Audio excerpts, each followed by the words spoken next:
What's happening, world? Welcome to the Professor's Discourse, episode 6, y'all. Class is in session. I got my boy JR in the building. I got my boy Ace in the building. Y'all say what up to the people. We coming this overlay off. What's good? What's good? This is Junior. This is February the 12th, Wednesday, 2025. Thank you for joining us this evening. We have some great information for you. We're glad you're here to participate and listen. If you can, go ahead and like, subscribe, and share.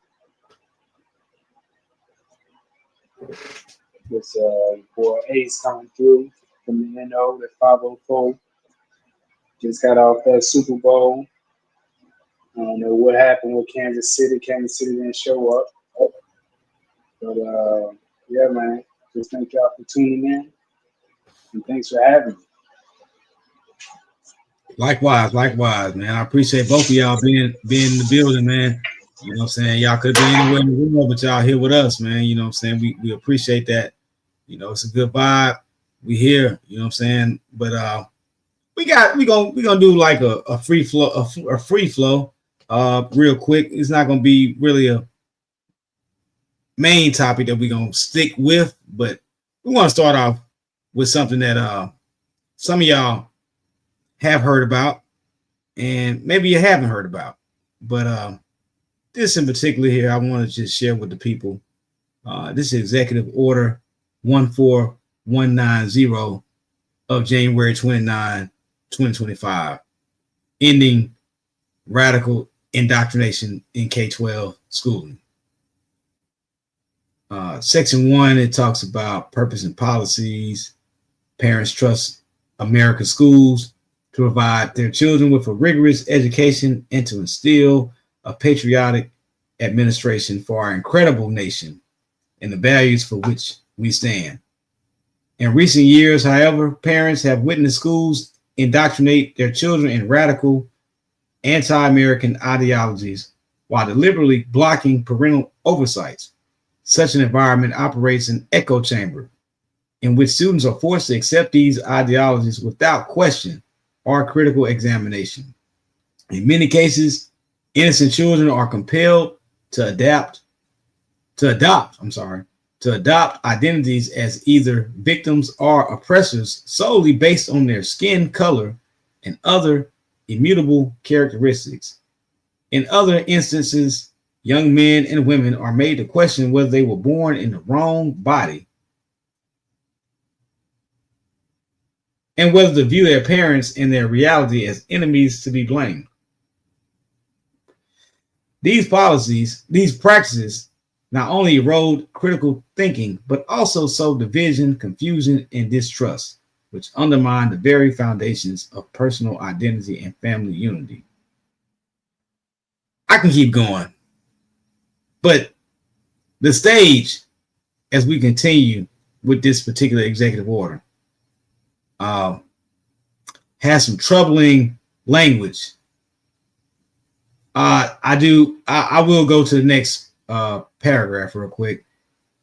Imprinting anti-American, subversive, harmful, and false ideologies on our nation's children not only violates long-standing anti-discrimination civil rights laws in many cases, but usurps basic parental authority. For example, steering students toward surgical and chemical mutilation without parental consent or involvement, or allowing males access to private spaces designated for females may contravene federal laws that protect parental rights, including the Family Educational Rights and Privacy Act, known as FERPA, and the Protection of Pupil Rights Amendment, PPRA, and sex-based equality and opportunity, including Title IX of the Education Amendments of 1972. Similarly, demanding acquiescence to white privilege or unconscious bias actually promotes racial discrimination and undermines national unity. It's a lot of language that was used in that particular couple paragraphs. Fellas, what's y'all take on it? You know, just what I've read on the first section.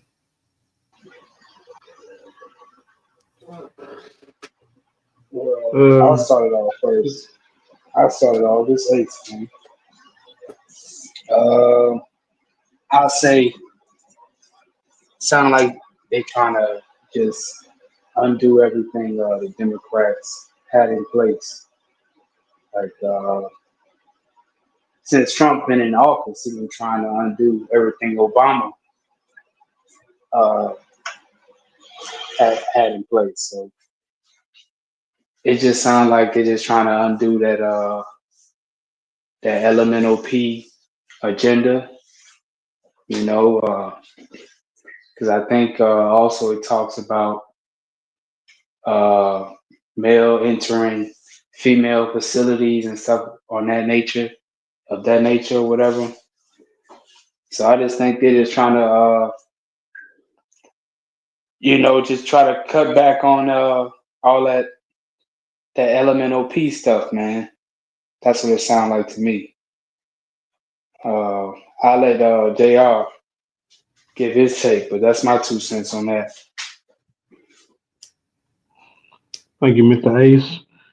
To me, this is just an elimination of what has been done to people of color, people of minority here in America. They want to paint a whitewashed version of history and not actually what occurred in history.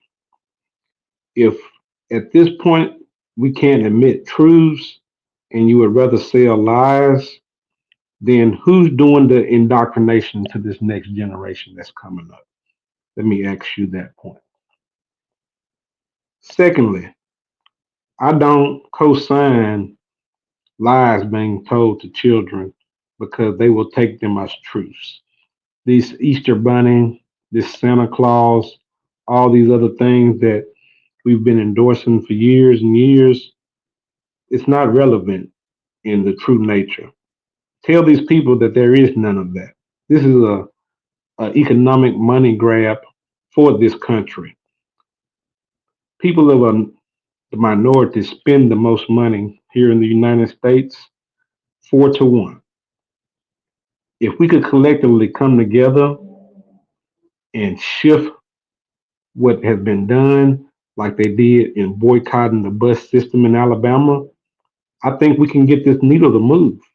But until you affect the bottom line, like Frank Milton used to say, they're going to keep up with these charades that they're playing because they feel no economic pain from it currently. So until you make them feel it at the bottom line, they will keep on playing this game with people. Like the PlayStation that was shown during the NFL halftime show.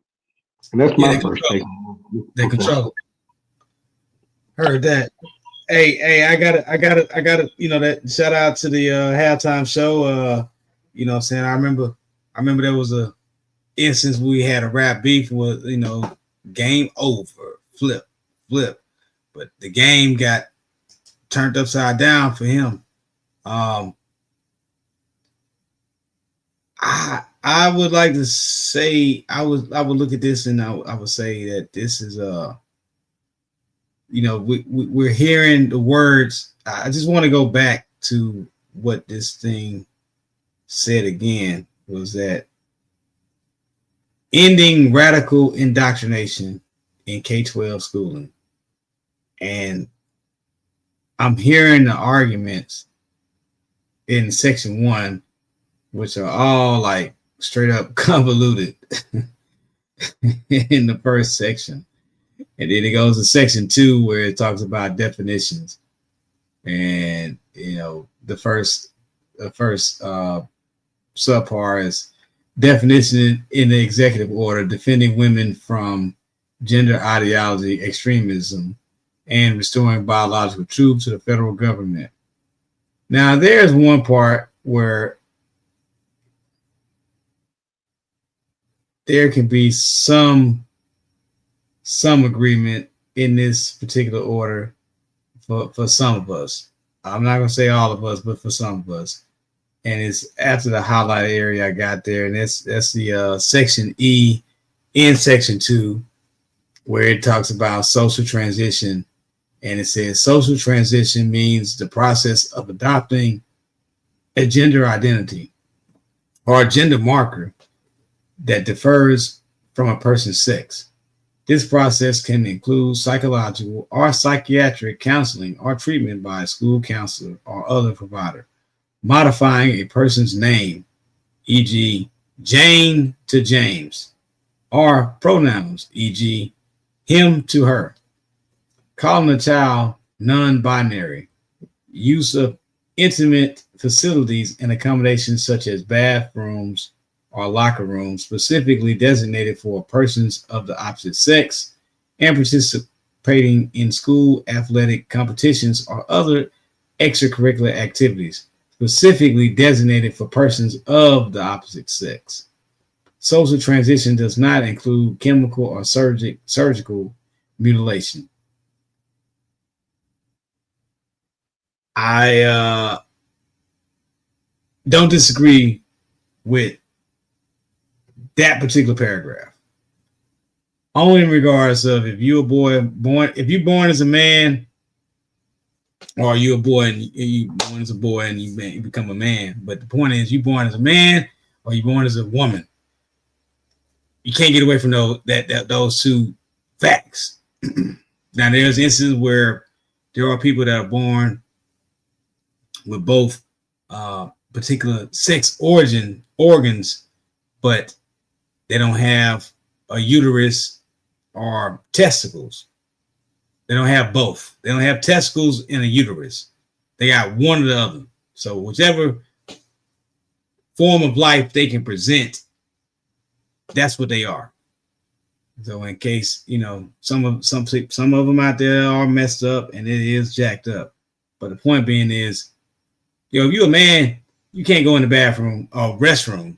That's really what they should have said, restroom, but they use the word bathroom. But you can't go in a damn restroom with girls and you're a man, and vice versa. Hey, it ain't what it is. It's just not what it is. But the other parts of this particular radical indoctrination, I just go back up to the contradiction to it is patriotic education means a presentation of the history of America grounded in an accurate, honest, unifying, inspiring, and ennobling characterization of America's founding and foundational principles. A clear examination of how the United States has admirably grown closer to its noble principles throughout its history. The concept that commitment to America's aspiration is beneficial and justified, and the concept that celebration of America's greatness and history is proper. I'm descendants of people involuntarily brought here. I'm also a descendant of people that were indigenous to this land prior to Europeans touching this soil. And on both of my ancestries in regards to indigenous and to the ones involuntarily brought here, man, ain't nothing proper about that shit. I had to fight. My people had to fight for an opportunity just to vote. And then when we got an opportunity to vote, before we got a chance to vote, we had already installed an electoral college, which is not part of the Constitution, to limit my people having a damn voice. So regardless, and on top of that, you shrink the political parties down to a party that was unified prior to the 1900s, the Democratic Republican Party. They were one. Then they split and said, hey, we're gonna make a little switch. We'll act like we are enemies, but we really friends. And we just gonna go and just dominate on both sides, and we ain't gonna do nothing but just, hey, we really running this thing because we all won. I mean, like this ease of transfer of power. Like y'all watch a man try to do a whole riot on y'all, and then turn around and say, "Hey, man, you ain't do no wrong. You good. You good in my book. But you was bad that day. But you good in my book, and I'm down with you because you've been down with that ideology from the jump. It's kind of it's talking out both sides of your mouth at the same time. Like the Super Bowl reference that we talked about just a minute that Ace brought up earlier. We didn't expect Kansas City to lose like that. I mean, they got their ass whooped. But the concept is, I'm not a Chiefs fan and an Eagles fan. I'm an NFL fan, but my team, the Titans, we got number one pick. Hopefully, we don't do nothing bullshit with it. But I'm a Titans fan, and so as a result, because the Titans didn't make it to the playoffs, we say, hey, we're gonna ride the AFC anyway because we in the AFC conference. But at the same time, I can root for a good game, which I wanted, but that game was terrible. But it's like, hey, you talking on both sides of your mouth. Who you with? Kansas City or you with Philly? It's no in between. And this thing of being like the concept that celebration of America's greatness and history is proper. Just always put that in that perspective. Use the words that they use. Man, that's a fine restaurant. And that's my take, real quick, on that on the second part of this thing, y'all. JR? Yes, sir. Thank you, Mr. Professor. If we aren't going to be straight up about the history books to reflect that Christopher Columbus didn't discover the Americas, but truly rediscovered it for Europe, if we research, you'll find that in the library in Timbuktu, that kings in the 1300s made their way over to America.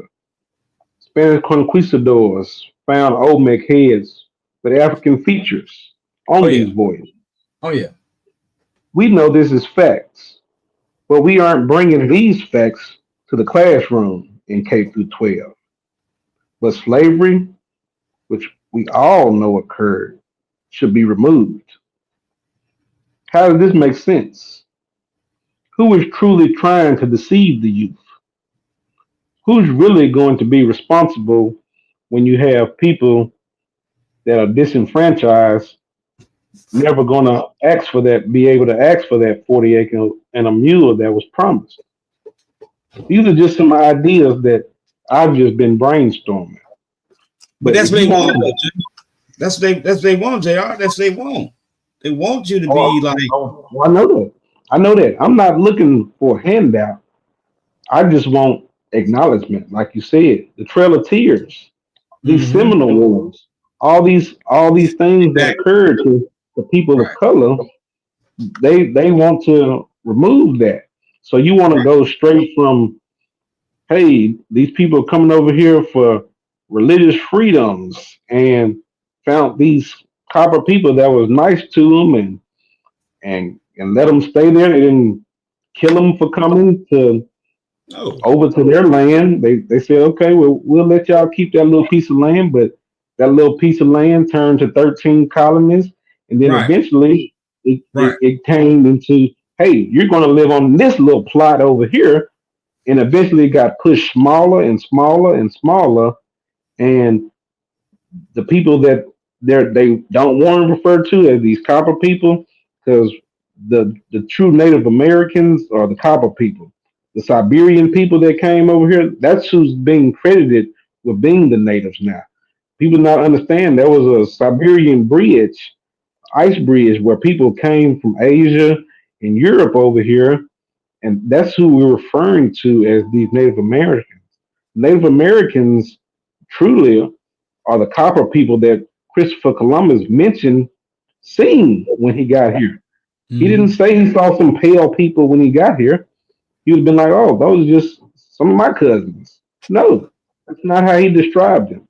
So I think if we're gonna twerk and try to tweak these history lessons, go ahead and give all the facts. Go ahead and tell these people that the people that's living currently in Egypt are not the true Egyptians. But the truth They are hurts. not. The truth Well, hurts. I told you that a few nights ago that truth hurts more than a lie. It's Right. almost better to tell a person a lie so they'll feel good about themselves because that's Mm-hmm. basically what you want to do to these children now. You want to lie to them and keep a pacifier in their mouth, just keep them quiet. You don't Right. want to give them a free range of thought because then all those questions I just mentioned are going to come up. If you remove that from a whole, if you remove all the 1400s up into the 1800s when the Civil War occurred, then you're basically, like I said, you're using the word. This word became true within when these colonizers came here. The word whitewash came with them because they discovered mounds. It's mentioned in the Hebrew Bible that those were mound builders as well. So that's just something for you. That's a nugget for you to chew on for your own self. But um, yeah, they found these great colossal structures, and they're supposed to be basically with a horse and buggy. So who built those things? That's why when they had these great expositions and they were like, "Hey, we built that in under 2 years." It's no way because even today you see how long it took them to rebuild these buildings if they're torn down. It's not going to be in a 2 year time frame. So how could somebody do it back in the early 18 and 1900s when these, like I told you, it was no power tools. They're doing it with a hand saw and hand chisels. They're not building those colossal structures that you're seeing at these world fairs, and then conveniently they demoed after these things. So that's just something for people just to chew on. If we're going to tell history, tell it exactly how it truly was. And that's my second thought on that. Appreciate you for the time. Face boogie. Well, I'll get my take on it. And what I'll do, I'm gonna share my camera. I'm gonna share some pictures with you guys. And this is that history that they don't want to get out, right? But they can talk about the Holocaust and all the people that got killed as a result of that. But this is that truth they don't want to get out right here. Y'all see that right there? I got you on Yeah. center stage. I got you on center stage for that. Yeah. So that's what they're running from. They never really paid for that horrible thing, and so that's why they're trying to rewrite history and remix it. The term settlers. All that mean is they come and take your shit, baby. They come and take your shit. That's all they do. That's what they do, man. That's Yeah. what's Work on happening you. over there in the Middle East. That's what's happening in the Middle East. Right. And people they going over there and like JR said, man. They gave them a little piece of land. It started out with 13 colonies, and Right. they want more. That's the nature of the beast. That's the nature of who they are. They ain't never satisfied, man. Never satisfied. So they never paid for that. So they don't want that. They want to remix that history, man, because they know they gotta pay. They gotta pay for that one way or the other, man. And reparations ain't gonna get it. That ain't gonna happen. That ain't enough. You Yeah. know. Yeah. That ain't enough. Because straight genocide happened to our people. You know. But they can't destroy us like that, man. They trying. But yeah, that's my take on it, B. I would piggyback on that real quick and just say like Like, like I played a lot of video games in my day. Everybody done played video games every now and then. You can say you ain't played no Miss Pac-Man or a pinball machine or whatever the case may be. You might have to gamble. That's still playing the game. But the greed factor is what is kind of what everybody was alluding to. Like you give a person an inch, they take a mile. And that's really what we've seen with these colonizers, these settlers, like we are breaded and we are a capitalist society now because of that greed. Like we corporate raid. We don't care. You fall, we ready to take you out. You know what I'm saying? We see an opening, yeah, let's go ahead and take advantage of that. You know what I'm saying? Like, hey, let's go ahead and put our foot on their neck. One of my favorite basketball player, Kobe Bryant, RIP. You know what I'm saying? His mentality was a black mamba. He see you down, he about to ready to attack. He's always ready to attack. And the thing is that how much is enough? Like, what else can you get out of buying everything you fucking want? Or getting everything you necessarily want? I mean, what pleasures are left when you've explored all of them? Because you have the monetary funds now in this society that we live in, where money brings the opportunity to have these different type of experiences. So how much is enough? What becomes the true form of addiction? And that's really what it boils down to. We look down upon people that have addictions to weaker things, like drugs, for instance. A crackhead. Being from Jacktown, I've seen plenty of crackheads. And it's like, all of them not so effed up, or in reality, all of them not so fucked up to the point of where they don't have a real opinion or a reality check of what's really going on. It's just that they have this crutch that they cannot get over because of an addiction.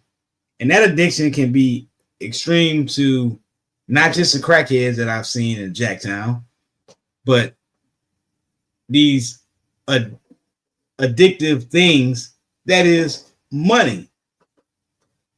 You have problems, and most time when people are struggling with problems is a lack of money.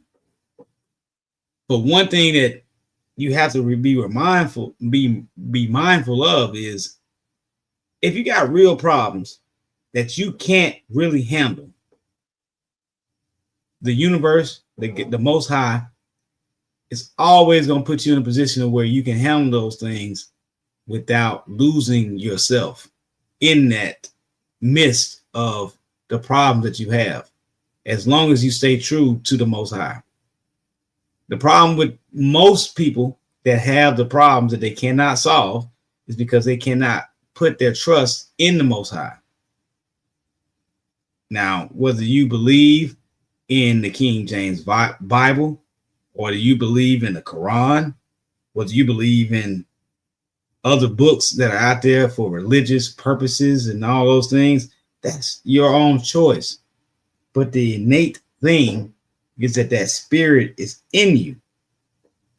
And it's about, you better lay it down to the Most High, because he's going to only put you, he being the Most High, is only going to put you in that position where you can succeed if you really have trust in him. And the problem that most of us have is that, hey, we don't recognize the real name. We don't recognize what we really come from, where our position is, and how we have to attack the certain obstacles that always gonna present themselves. You can conquer one obstacle and another obstacle gonna come up. Get ready, get prepared. You can be in that, I used to use this a lot with my fellows at my prior jobs. I would say, hey, just because we out of the storm right now, we in the calm. This is preparation time for that new storm, because it's brewing, whether you want it to or not.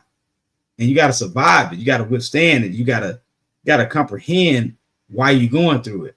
And if you keep going through that same type of storm, you haven't comprehended the things that are necessary for you to succeed through that particular storm. So that's why you keep going through that same cycle. It's like damn near insanity. Like a person that's banging their head against the wall, thinking the wall gonna break before their head break. All right, let's sit back. I got popcorn. I'm gonna see. You know what I'm saying? I got a minute and 30 seconds to watch. Let me see if your head about to bust open. You know what I'm saying? Because shit, I got time right now. But the point being is, everybody ain't got that time. So the decisions got to be made quick, but they got to be made efficient. And before you make that decision, the information is already provided to you. It's whether you want to apply that information. The application of information is a definition of wisdom. Now, also experience that you have been going through and the application of the information that you comprehended from that experience is a true definition of wisdom as well. But if you're sitting back,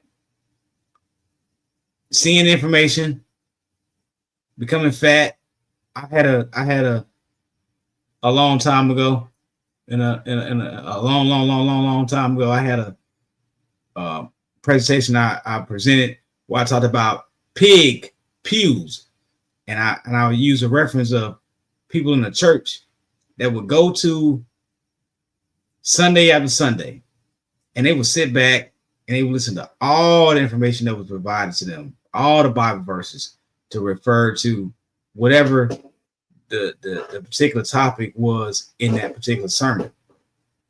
And that person would be at the end of that pew.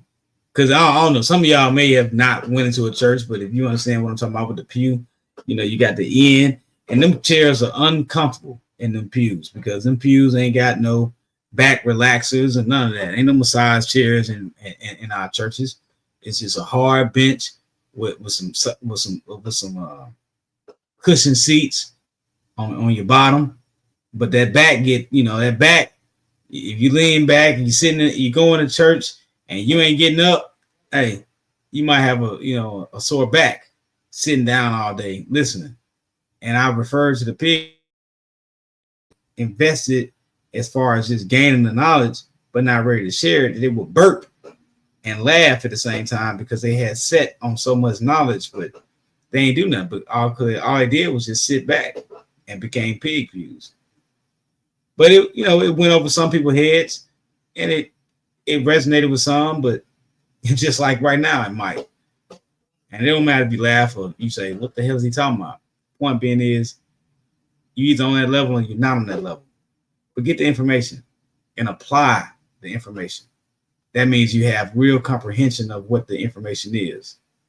And when you were able to do that part, then you know which pill you have chose when you have entered into this matrix that we all are part of, whether you want to be or not.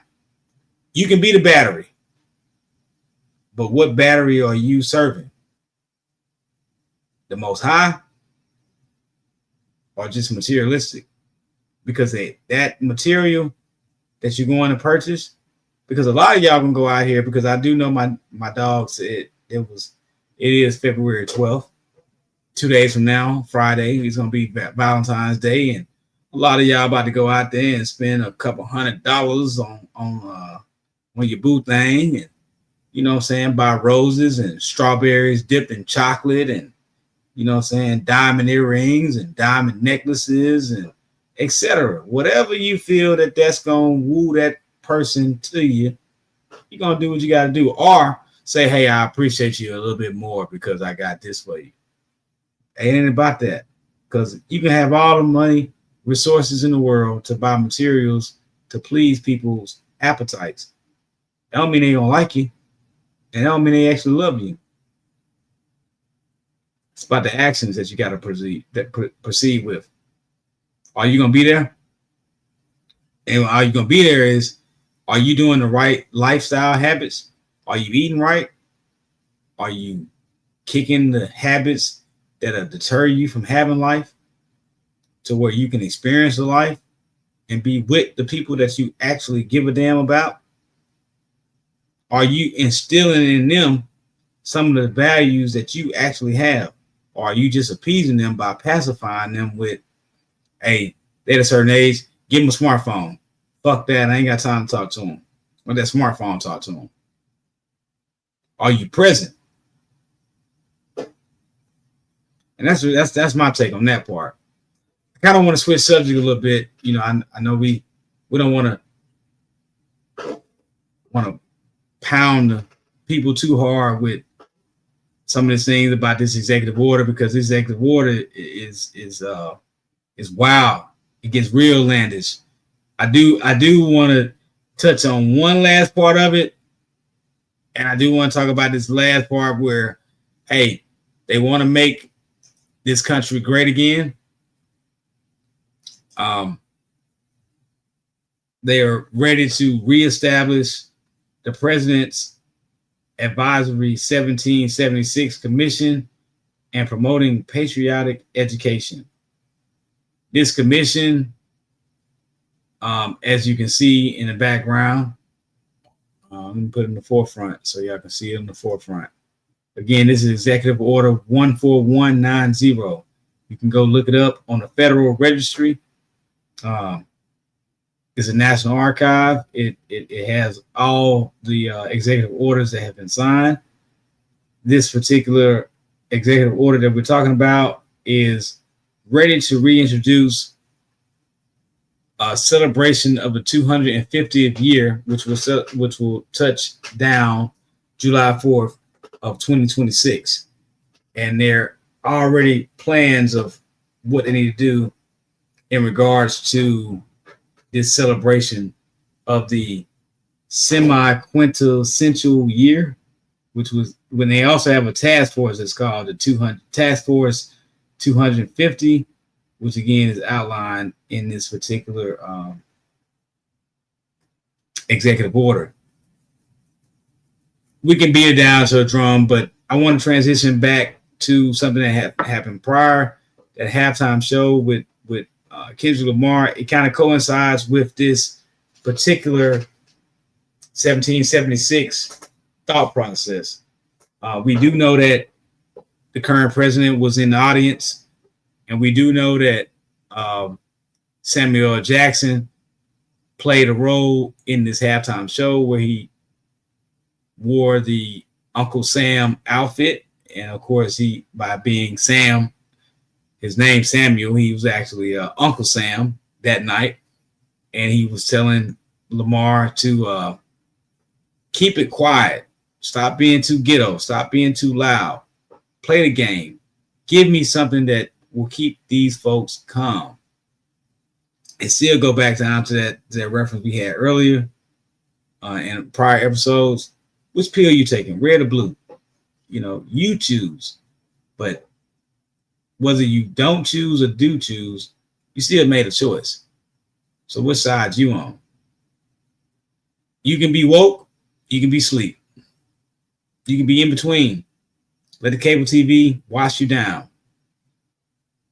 But everybody has their agenda, their narrative. How does it line up for you to be successful and for the next man to be successful? And are we giving hands back to bring up? Or are we giving hands of distance to not bring up the old and act like, hey, shit, I made it. They need to do the same thing I did. What's y'all take on that?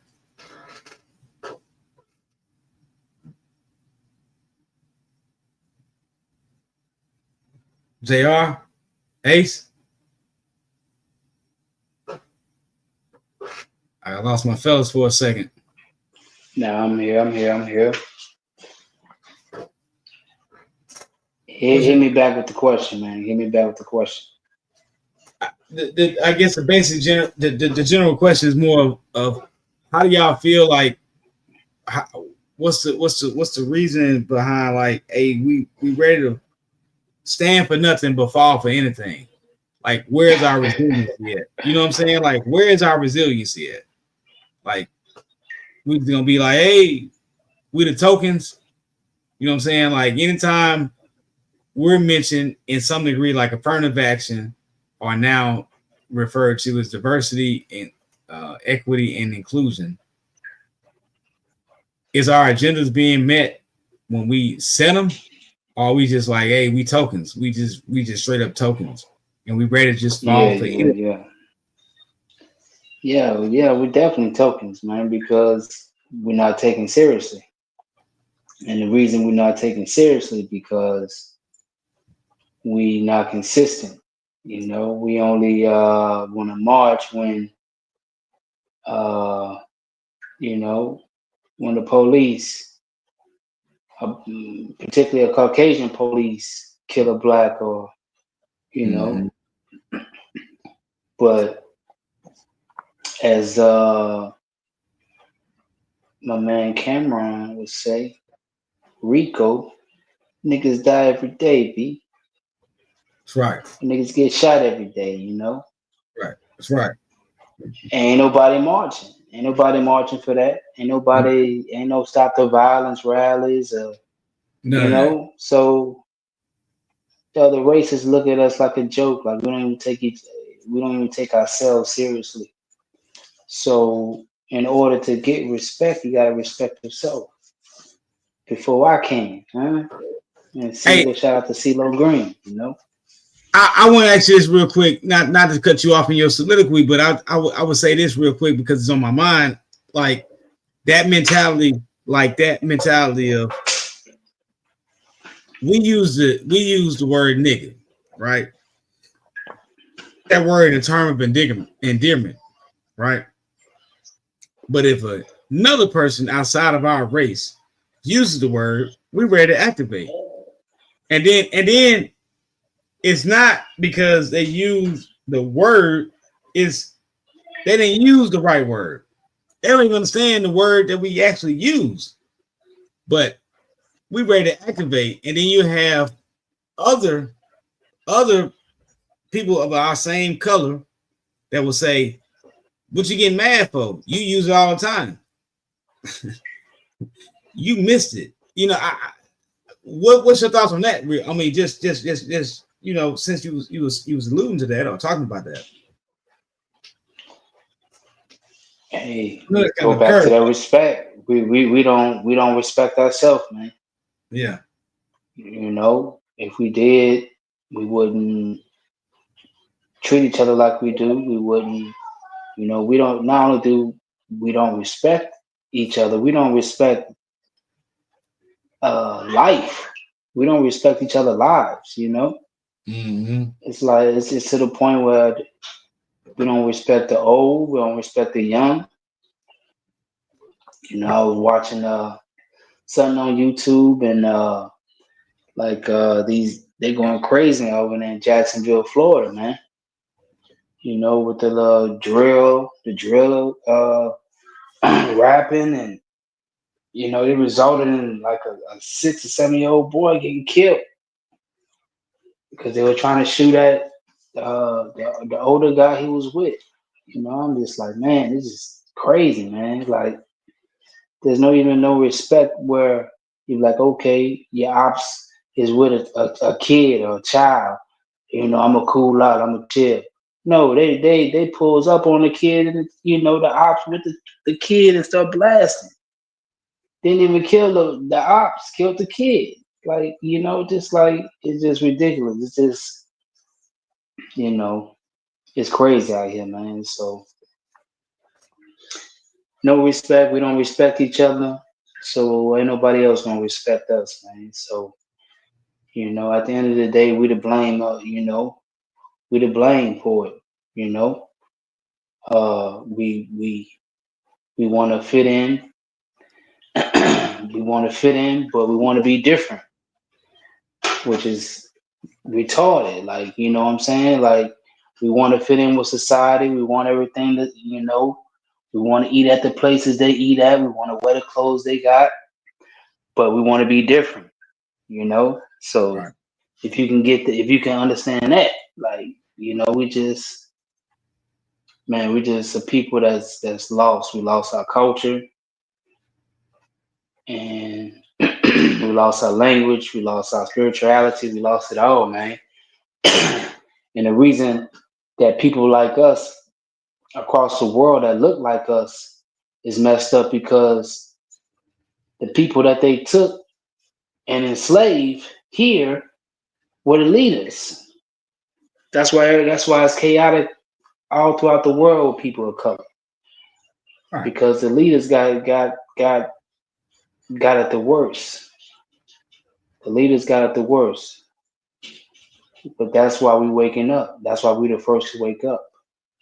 So we can Well, set things back in order. so what it necessarily is it punishment though? Because I pose this question to you. They are. I mean, you look at that as like just desserts. Did we get punished because we took our place of power and was complacent with it? Well, I'm not going to. I'll leave breadcrumbs, but I'm not going to give everybody the information because I want someone to do their own research. But go look in the book of Deuteronomy, and if you read the book of Deuteronomy, once you finish reading about gifts, and then you'll read about curses as well. And these curses, once you read them, you're gonna be like, that's sound familiar about what's going on with certain people right to this day. Yeah, But yeah. I'm just like I said, I'm leaving breadcrumbs. So I want people to try to research. I've given you the book. I haven't given you a specific chapter or verse, but I want you to. That's my challenge to them. Go out and just read that book, and it'll enlighten you on a lot of things that are currently still going on to this day. Piggyback out the what Mr. Ace said back in the 50s and 60s when integration was going on and people were trying to get to school. Kids wanted to go to school, they couldn't go to school. Now that it's free for all, that's the lowest priority thing in our culture. Our culture more wants to look like we're rich by wearing $200 Jordans, but you go home every night and you're eating ramen noodles when you know that that's something that's loaded with sodium, and that's not good for people of our culture. It's going to lead to hypertension, which will lead later on to diabetes, which later on will lead to kidney failure, and then you'll be asking for waiting to get on a transplant list. And they're going to do anything in their own power to keep you off that list because the organs are going to go to people that are free of drugs, free of alcohol. And these are the things that all of our so-called leaders today, like Mr. Future and Mr. Young Thug, they want you to go out and sip syrup and pop pills and get addicted to prescription medicine, along with as far as legal drugs that have been legalized now. You know how many people are incarcerated, the number or rate of people that were incarcerated throughout the 80s, 70s, and 90s for drugs now that you can just get a dispensary card and just go get, and as long as you don't get over a certain quantity, hey man, go to your house and do your thing. So it was used to franchise a particular type of people. So just understand that these jails are packed with people of color for a reason because it's monetized by these private and these federal and state ran prisons. And then they get a hold of these people and then they don't do what they're supposed to do. They leave these leaking roofs and food that's a poor health is going to cause poor health later on, leading to frequent visits for these inmates while they're in these facilities. So, just to allude to that, is to say, hey, people, it's time for us to wake up. We don't have a true leader right now as far as a leader of color. You can be the next leader. Go out here and vote for the next mayor. Put your hat in for the next mayor of Jackson, Mississippi. Jackson needs to be healed, man. Our roads are decimated. The houses look like trash. Trash is littered all over the streets. If you just drive 10 to 15 minutes north, south, east, or west from Jackson, you're not going to find that in Flowood. You're not going to find that in Rankin County. You're not going to find that in Clinton, Mississippi. You're not going to find that in all these outskirt towns. But this is the thing. They're trying to drive the value down on these houses so they can go back in and buy them for nickels, and then they're going to leave you stuck out in the suburb area, and then they're going to reclaim the downtown area so they don't have to make this long commute. I know y'all have seen this game played before. You just didn't get it the first time. You didn't get it the first time. It's the second chance. Get together with you a group of brothers, sisters in your community, buy these lots, and then reclaim your neighborhoods. Call the police when you see frequent visitors at these houses. These people are doing illicit things. Guess what? It's time to clean up your own neighborhood. It starts with you first. You can't expect the police to be everywhere at one time. The police force is limited to so many people. So it's going to have to start here if you want it to move outwardly. And that's my final take tonight. Thank you, everyone, for your time. Yeah, I would I appreciate that time, man. I appreciate that time you spent with us on that final take. You talked about gentrification, which is basically what come in, buy it for low, sell it for high. You know what I'm saying? Set you up, knock them down, and that's what we got. I mean, that's what we got. It happened in major cities across this American nation, and it's happening in our hometown, Jacktown, Cracktown. You know, we I grew up and down Capitol Street in Jackson, and I've seen all the neighborhoods through that particular area look like pieces of shit because of the money that has been wasted and not invested.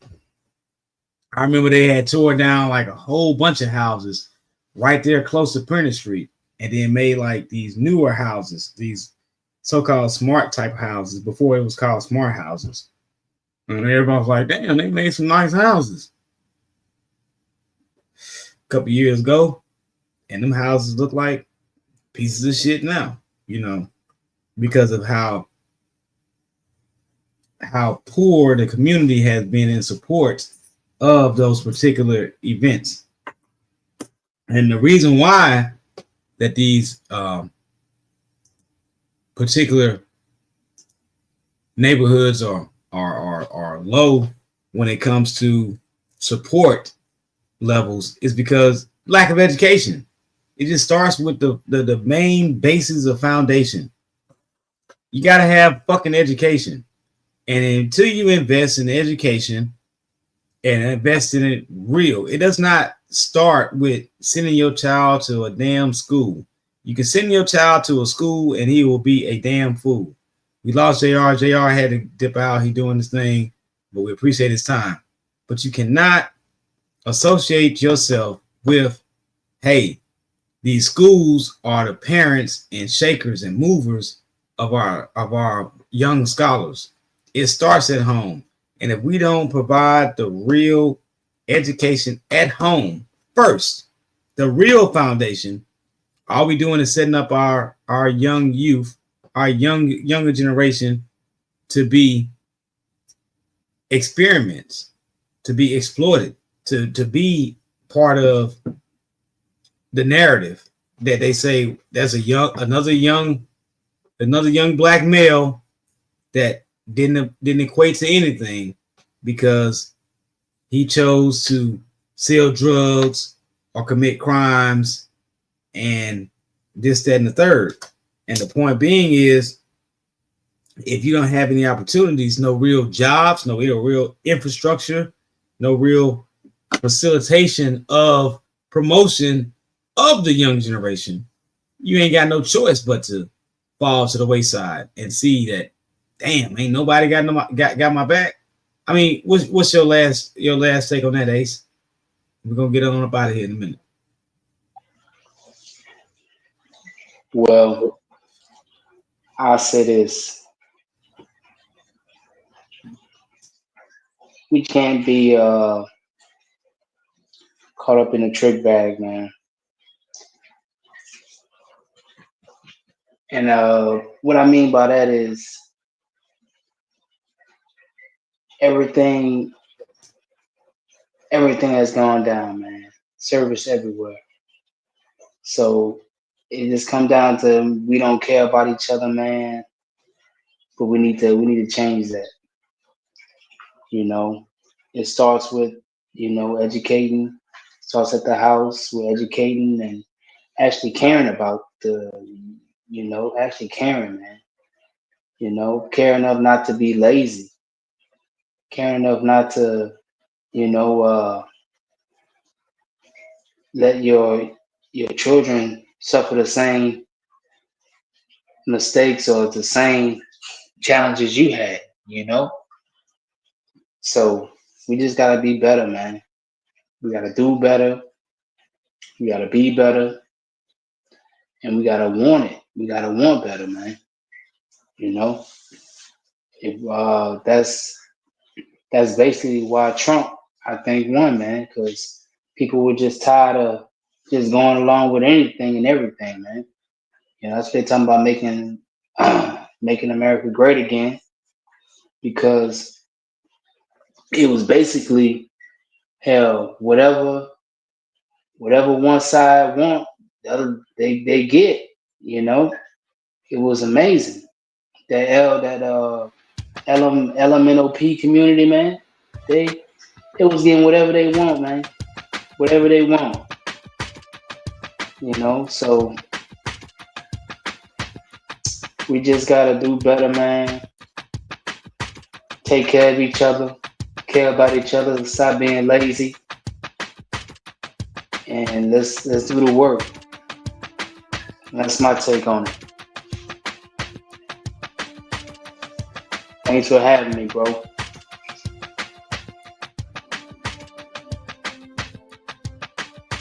Anytime, bro. My sentiments exactly, you know what I'm saying? I just got a little, beat in the background that, some of y'all may know, some of y'all may not, but yeah, just like my man Ace said, they don't recognize you. They ain't thinking about you. They think about themselves.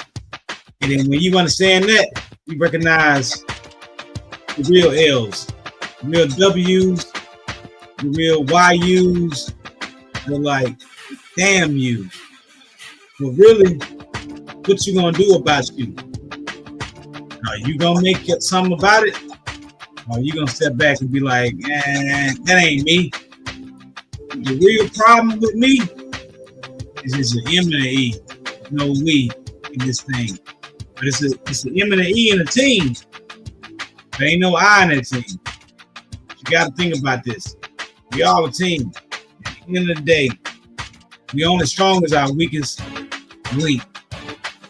And if our weakest link continue to make us act like we're not really necessarily there,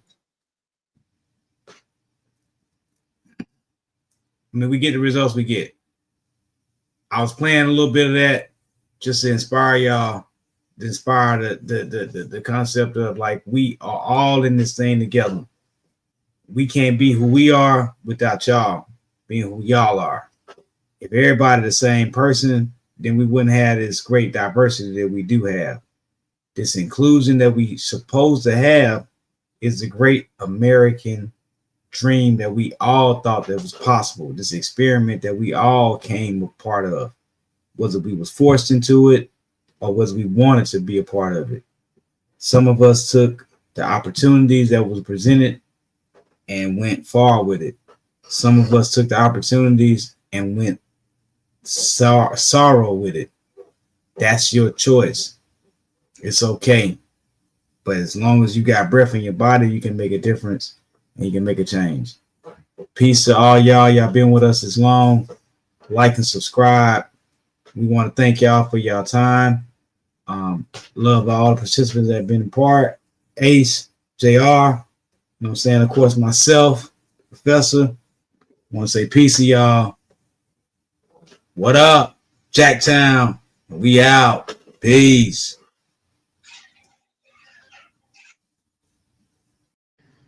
Look, class was definitely in session. We had a great time, great spills. Everybody did their thing. This is what Jacktown about. You know what I'm saying? I mean, we got the NO in the building. We got Jacktown at its finest. You know what I'm saying? We here, you know. Want y'all to come back and enjoy, you know what I'm saying, another session with us again. You know, we got plenty more to come. Plenty more to come. We just wanted to have a little fun with y'all tonight. Enlighten y'all a little bit about some things, not get too touchy and me, you know what I'm saying, something controversial that'll have you so mad that you don't want to watch us again. We want y'all to come back.